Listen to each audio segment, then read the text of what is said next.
Well, hello everybody. This is Steve from Stone Forge CrossFit. Just making our very first workout video. Hopefully, these will be a daily occurrence, whether it's from me or one of the other coaches at Stone Forge. We're going to be putting out some info each day, and then a workout going over some of the movement standards and some of the directives to get done a workout at home each day. Whether you're following along with us or whether you're finding something online, make sure you're moving, doing something every day. It's going to help us not just stay physically fit, but also really encourage us to stay involved in the community and stay connected. So happy St. Patty's Day, first and foremost.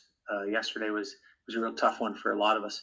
The world seemed to change a bit in the last 24 hours.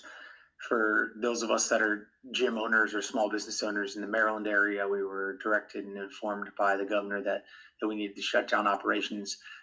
Certainly, I think is the right call. I think that making those decisions can be really hard on a business owner, and we would probably have all preferred to stay open as long as possible, but that could definitely pose a risk to public health and public safety. So I think that it was a good decision for someone to step in and provide some leadership and say, no, you know what, we're going to make this decision for you. But being someone that about 6 years ago followed my passion and opened up a gym of my own, it was a tough pill to swallow to know that community that I had been surrounded by and fortunate enough to build was going to be at least shutting its doors temporarily. So definitely a tough day. I posted yesterday that we're bent but not broken, because there is going to be an other side to this. There is going to be a what comes next. There's going to be a day after the last day of this event, and we just need to keep that in mind and keep looking forward while focusing on day-by-day operations. So also, if you're seeing this, please take it seriously. I know there's a lot of different opinions, a lot of different theories out there, and I'm not here to give you my conjecture or what I think, but I am here to say that maybe there are some people out there that know a little bit better than we do what's going on, and they're giving us some direction, and we should take it seriously. We should listen. We should not roll our eyes or laugh at it. We should take it seriously and say, okay, you know what? Even if I'm going a step beyond what I need to, that's probably the right choice. So please take it seriously, not just for us, but for everyone else around that could be affected by our habits. I want to talk to you guys a little bit today about nutrition through this. There's going to be the opportunity to say, hey, I'm going to be stuck at home, or I'm going to be doing limited operations, and I need to be eating, so it's not really going to matter what my nutrition is. I'll focus on it later. I'll push it down the line. But we know that the healthiest people in any given society or any given subset are going to be the ones that come through health crisis the best. So as we're looking at eating, we really need to focus on what can we do to sustain our bodies without causing a detraction to our health.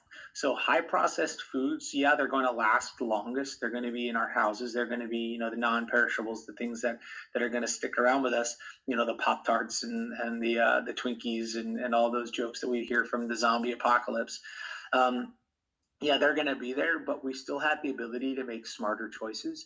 So I really want you to think about, what can I do today to make those choices last the longest and, to continue to sustain us. So if we are going to the grocery store a little less frequently, and we are buying maybe a little less produce and a little less, fresh foods, we can still be making smart choices. We can be buying the canned tuna fish. We can be buying the rice. We can buy the pasta. We can buy the things that are going to sustain our bodies, that we're going to be able to eat, maybe like the ground beef that we can freeze, the ground chicken that we can freeze, or, the frozen chicken tenders or cutlets, without buying the pre-processed or pre-packaged chicken nuggets, those sorts of things. So making those choices, not just for us, but for our families, for our kids, those are going to be really important as well. Even if we're just inside for a couple weeks, it's an opportunity for us to maybe make a shift and maybe make a change. So I want you to think about that as far as what you have in your house, but also when you're going out to the grocery store in limited quantities, Maybe I'm not buying all of those pre-processed foods. Maybe I'm buying something that's just a little bit easier and a little bit healthier. Because, oh, guess what? You might have more time at home to make some experimental recipes. You can make, maybe a casserole that you've never made before, or you can cook that ground turkey and make tacos and have some tacos or something like that you haven't had or haven't had the opportunity to make in a much healthier fashion throughout this time. So, hey, silver lining, right? We have an opportunity to get healthier. Lastly, what you're going to see out here is something that Springer brought up, one of our coaches, which is mobility. So we are going to be posting some mobility stuff, and I'm going to have some of my other coaches tag team in at some points from their own locations. And we are going to have the opportunity to do some mobility. So maybe it's yoga. Maybe I have a guest yoga instructor come in, or maybe it's just stretching and mobility. But that mobility piece is going to become important, as well as maybe you're sitting and maybe you're moving around not quite as much as you're used to. So just be thinking about, how can we keep moving? How can we stay engaged? How can we stay involved in this community? And mobility is definitely going to be another one that you're going to see from us. So also, lastly, please let us know what you want to see.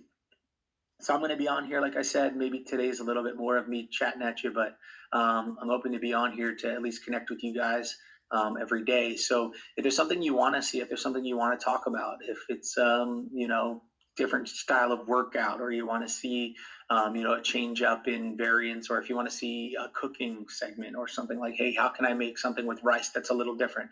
Throw it up there. Let us know in the comments. That way we can certainly change that, and we can tailor this a little bit more to what you all need. So it's exciting.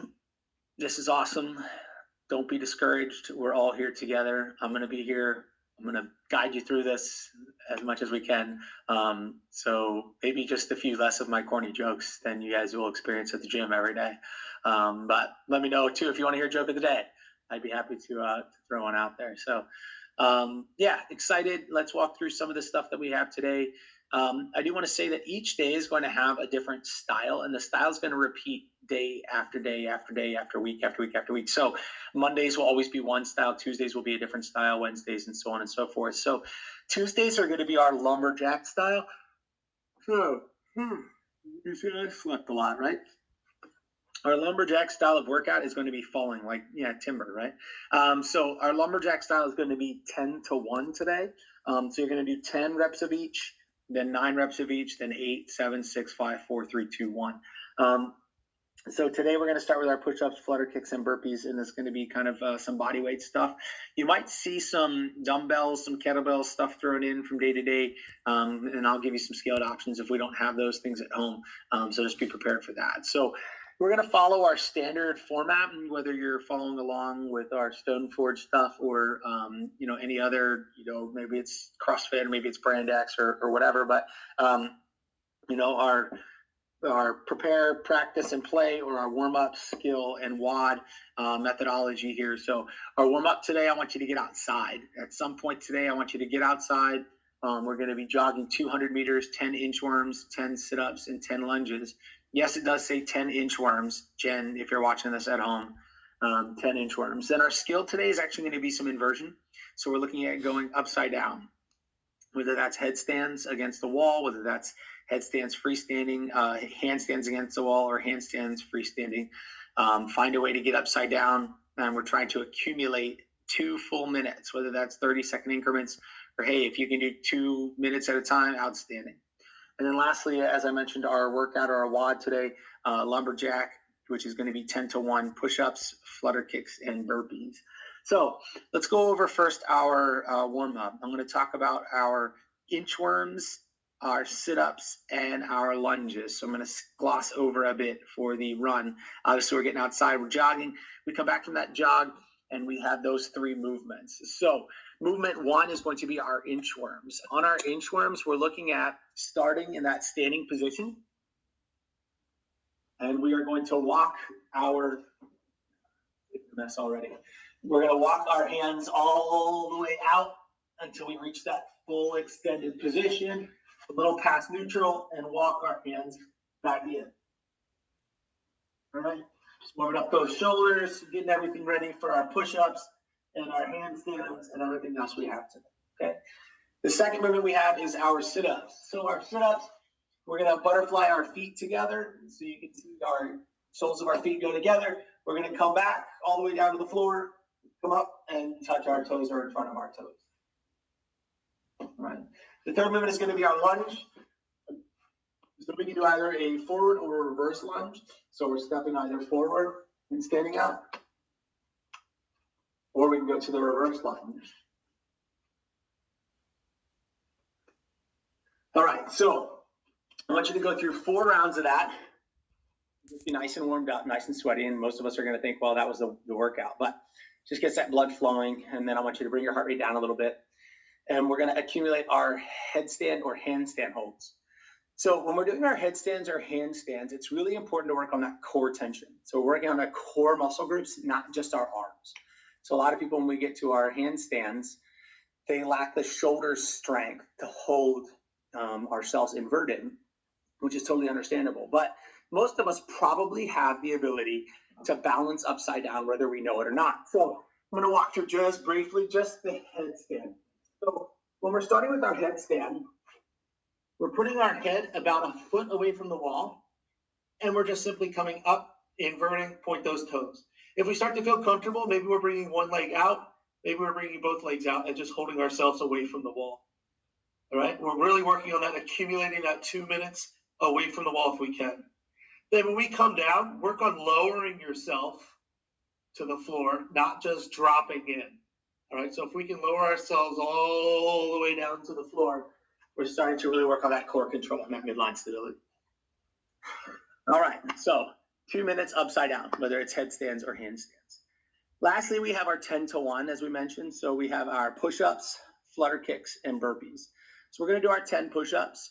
I want you to think about keeping those elbows at about a 45-degree angle or less when related to our midline. So when I'm coming down for my push-ups, I'll do it head on so you can see what I mean. I'm coming here and up, not out here and up, okay? So I'm trying to keep those arms relatively close to the body. So I'm going to knock out 10 push-ups. All right, then our flutter kicks. We're here supporting our hands under our butt from about 18 inches up to about 8 inches down. There's right on our flutter kicks. So we'll go 10 each side, like 1, 1, 2, 2, 3, 3, 4, 4, so on and so forth. All right. Lastly, we have everybody's favorite, which is our burpees. So for our burpees, chest and hips touch the floor. We come back to a full standing position, small jump at the top. Small jump at the top. All right, so we're coming down, chest and hips to the floor. We can jump down, jump up, 1, 2. We can walk down and walk up, 3, okay? Any method of getting your chest and hips to the floor, coming back to a full standing position is where we're gonna see our burpee reps, okay? So today's nice, solid workout, hopefully from start to finish, is going to take you about 35 minutes, maybe a little bit on the 45-minute side. But take your time, have fun. You have 24 hours in the day. I'm only asking you for one of them. All right, so just take about an hour, focus on yourself. If at the end you need to just lay on the floor and meditate for 10 minutes, outstanding, love it. Again, if you have questions, if you have things you want to see, let us know. We're looking forward to working through this with you guys. I miss you all already, and I can't wait to come through on the other side and come back stronger than we were before. So, all right, stay Stone Forge strong, and we'll see you all soon.